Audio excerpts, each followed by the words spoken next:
apparently Diddy got questioned about the shit that's going on with Keefe D. I heard, what are the on the odds? streets he lawyered up. Diddy was reportedly asked about Keefe D, who he lawyered up yesterday. It's possible that Diddy knew about the situation early because he was discussing it before the news broke. Your Honor, could we please play the audio clip from Sean Combs in the year 2000 and drop $1 million on your head? Just last night, Southside Compton's own Keefe D was finally apprehended for Shaker's 1996 murder.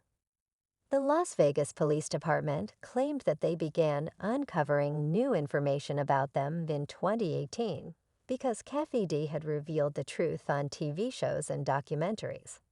The reason for this is that, following the release of the murder rap documentary in 2015, which included some exclusive recordings of Keefe D from 2009, he boasted to the public on TV shows and YouTube channels that he was the mastermind behind Tupac's murder. Now that he is in prison, everyone is curious about what will happen to old Keefe D. But the most shocking thing that Keefe D has been doing is blaming Puff Daddy, the New York record executive, for bankrolling the entire hit, despite the fact that Keefe D never received any money from Puff Daddy. Here's the lowdown on the entire situation. Puff Daddy had mentioned placing a price on people's heads back in 2000, and Keefe D made the connection between that sum and Tupac's head. In a covered 2009 confession tape, Keefe D revealed that he had been close to Puff Daddy since at least 1993. It seems that he obtained the connection through his friend Eric Zip Martin in New York, who was a really shady figure in the city who was known for his cunning moves. Here's where it gets wild. KV Diddy even claimed that they were involved in drug activity together.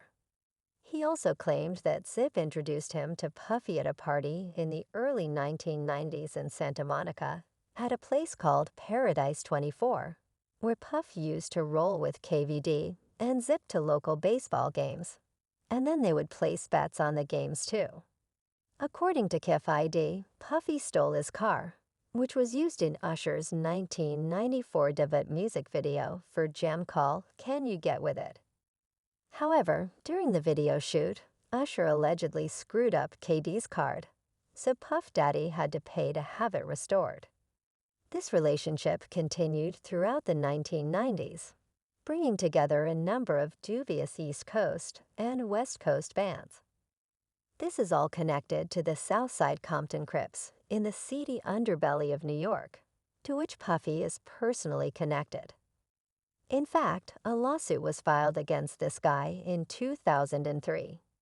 The lawsuit claimed that Puffy and his crew were involved in murder and extortion, and that this extortion may have been related to how Bad Boy Entertainment obtained funding due to rumors about connections to New York gangs.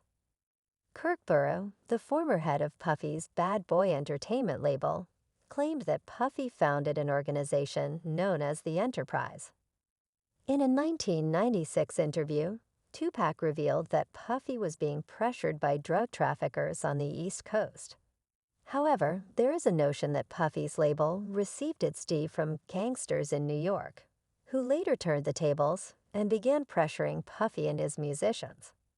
According to some, the Black Mafia bankrolled the Bad Boy, and there are rumors that it is connected to the Detroit Black Mafia family. However, there are other accounts as well, such as those that say it was a different New York gang, led by the notorious Walter King Tut Johnson, who allegedly funded the Bad Boy from the beginning. Tupac said as much in a 9 to 5 interview with Monster Cody. The gang that was involved was called The Gang, and they have ties to some notorious New York gangsters like Haitian Jack and Jimmy Henchman. The whole incident started a huge beef between Puffy's biggest artist at the time, Infamous B, who happened to be in the studio too, and Tupac Puffy. Apparently, Henchman paid $25,000 to have Tupac shot multiple times by Dexter Isaac and King Tut in the lobby of a recording studio in New York back in '94. Meanwhile, Puffy and henchmen were just chilling upstairs. Things got even messier a year later in 1995, after some crazy things happened in Atlanta. As you can see in a 2003 court document in the Burrow versus Puffy case, he claimed that Puff gave the go-ahead for the shooting of Suge Knight's friend and member of the Blood Gang, Jake Roble, aka Big Jake, at an Atlanta after-party. While off-duty at the party, Deputy C.J. Howard made accusations against Southside Compton Crips. Key D revealed in his confession that Puffy was giving away performance tickets to the Southside Compton Crips whenever he performed in California, marking Corey Edward Dudd and Kef ID's nephew Orlando Anderson as suspects in the case. Since both Suge Knight and Tupac had deep-seated animosities toward Puff and Bad Boy Records, it appears that he was attempting to obtain additional protection from Suge Knight's Bloods. As a result, in October 1995, Suge Knight came to Tupac's aid, rescuing him from jail and signing him to Death Row Records. Keefe D predicted that things would get messy in December 1995. The story gets even crazier after a concert at the Anaheim Coliseum. According to KD, Tupac and Shake Knight reportedly locked up the Bad Boy Associated producer Mark Anthony Bell in a room and roughed him up to force him to spill the beans about Puffy's family's address in California. Zip was also there, and KD claimed that this is where he first heard talk of What and Tupac, and in Schneid, 6 feet under Lil C.E., an artist from Biggie Group, when the Soul Train Music Awards took place in March 1996 at the Shrine Auditorium in Los Angeles. Biggie and Puffy were there, ready to take the stage.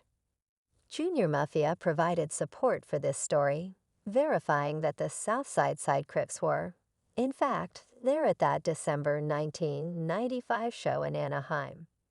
Tupac and Suge Knight were also in attendance with Suge rolling deep, having about 30 Bloods dressed in PE Funk shirts, representing the Pyro set their plan to snatch the Bad Boy artist off the stage. But Keedy, who was handling security at the event, got wind to this scheme, and he put a stop to it. Temper started flaring when the two crews crossed paths at the event. Puffy's bodyguard, John D., claimed that after this Puffy said he didn't care if Pac, Biggie, or Suge Knight met their maker. Something had to change in the summer of '96 after Tupac dropped that fiery diss track, Hit 'Em Up, targeting Puff, and Biggie Puff he supposedly met with Key D at the Green Black. Stelly in Los Angeles rumor has it that a cool $1 million was on Tupac and Suge Knight's heads.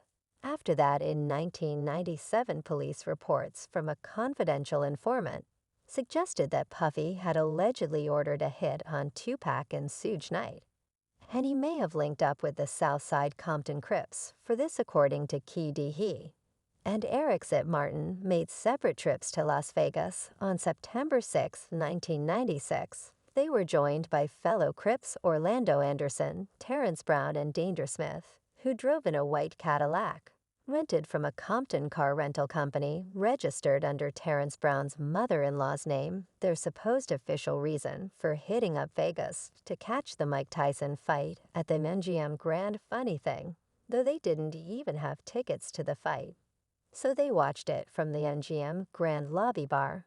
Meanwhile, Tupac, Shake Knight, and the Death Row crew, along with some Blood Gang members, were also heading to Las Vegas. The Mike Tyson fight was part of a charity event tied to a nightclub called Club 662, where they were raising funds for a Las Vegas Metro cop. Tupac was participating in this event because he had to complete Community Service Act to avoid going to jail.